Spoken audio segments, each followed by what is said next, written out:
In this New World Aeternum Ice Gauntlet build and weapon guide, we'll be taking a look at the Ice Gauntlet, a short to mid-range weapon that exclusively scales with intelligence. If you're planning on running a ranged build focused on intelligence, this is a weapon you'll definitely want to consider. The Ice Gauntlet, like the Fire Staff, relies on mana for its spells but not its attacks. Use your light and heavy attacks to help sustain your DPS when your mana is low. You won't see much more damage from spells compared to regular attacks unless you're hitting multiple enemies, but not many spells in this weapon type are AoE focused. As a result, you'll need to watch your mana usage carefully. Crafting or finding mana potions early on can help you unlock passives that make your spells more mana efficient or deal more damage, reducing the amount of mana needed to take down enemies. Another thing to note is the Ice Gauntlet's heavy attack. It inflicts a 10% slow on enemies for 3 seconds, once every 6 seconds per target, which can be really helpful for keeping enemies at a distance or giving you time to reposition. This makes the heavy attack useful for not just dealing damage, but also crowd control in early fights. Ice damage is also effective early in the game. Undead enemies like the drowned are weak to it, while animals neither resist nor are vulnerable to it, meaning they take full damage.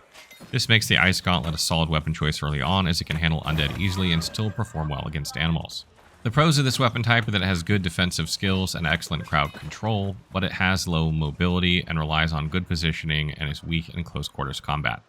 Let's take a look at the skill lines next. Starting with the Ice Tempest skill line, the first ability is Wind Chill. This is a short channel that pushes enemies back while dealing damage, but it has limited range and can be interrupted since it's a channel. It doesn't deal much damage for the amount of mana it consumes, so I don't recommend using this ability if you're using the Ice Gauntlet. Progressing this skill extends the channel's duration and increases its damage, which is not worth it.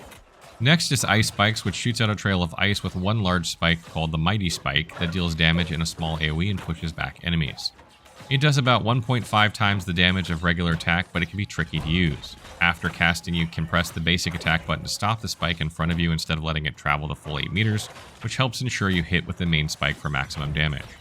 Hitting with the trail results in less damage, making it less useful unless you're hitting multiple enemies.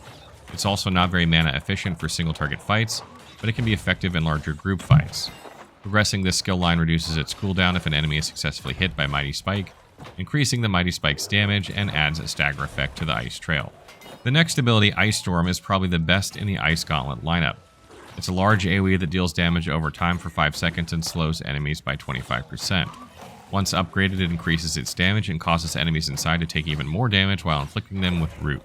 Ice Storm is especially great in dungeons or PvP where enemies are grouped up and it's effective at range. In PvP, it's common for multiple players to drop Ice Storm on the same group of enemies. What's even better is that if you have the capstone that increases ice damage when enemies are in your ice abilities, other players' ice damage will be enhanced too, creating a powerful synergy in group fights, whether in PvE or PvP. As for the passives, the capstone of this skill line, Ultimate Chill, increases ice damage dealt to targets by 25%, effectively strengthening the ice attacks of anyone who targets the same enemy as you. Note that this passive does not apply to Ice Pylon. Moving to the Builder skill tree, the first ability is Ice Shower. This creates a sheet of ice in a line in front of you that crowd controls and slows enemies that pass through it. It's a great defensive tool if you want to block enemies from rushing you, especially melee attackers. It essentially creates a barrier that can trap enemies, giving you more control over the fight. Progressing the skill line increases the Ice Shower's duration, applies Rend to the enemies inside the Ice Shower's area, and applies haste to allies who enter the area, overall increasing its utility and allows you to use it more strategically. Next is Ice Pylon, which summons a turret that shoots at enemies. The capstone of this tree dramatically increases the radius around the Ice Pylon, allowing you to benefit from its effects in a wider area. It also creates a frosted area around itself, and it lasts for 15 seconds unless it's destroyed. Progressing the skill line increases its damage, heals itself after 5 seconds of no damage received, increases its fire rate if you dodge successfully, and the possibility to extend its duration if it hits an enemy successfully. Progressing the skill line is the only way to get the Builder skill tree's capstone, Ultimate Frost, which increases its frost field radius to 5 meters and doubles the effect of Quick Frost, movement speed increase, and Empowered Frost, mana regen increase bonuses. The last ability is Entombed, a defensive skill that encases you in ice with its own health bar, protecting you from incoming damage.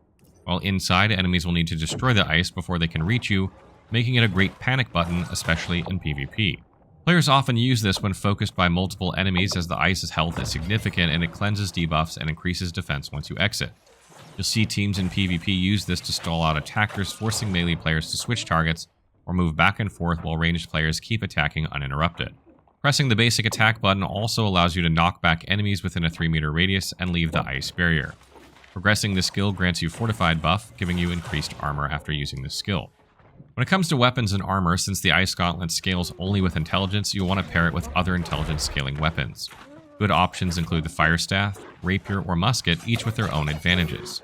The Fire Staff offers a similar playstyle, but with a different damage type, providing more AoEs compared to the Ice Gauntlet. If you're lacking AoE abilities, the Fire Staff could be a strong choice.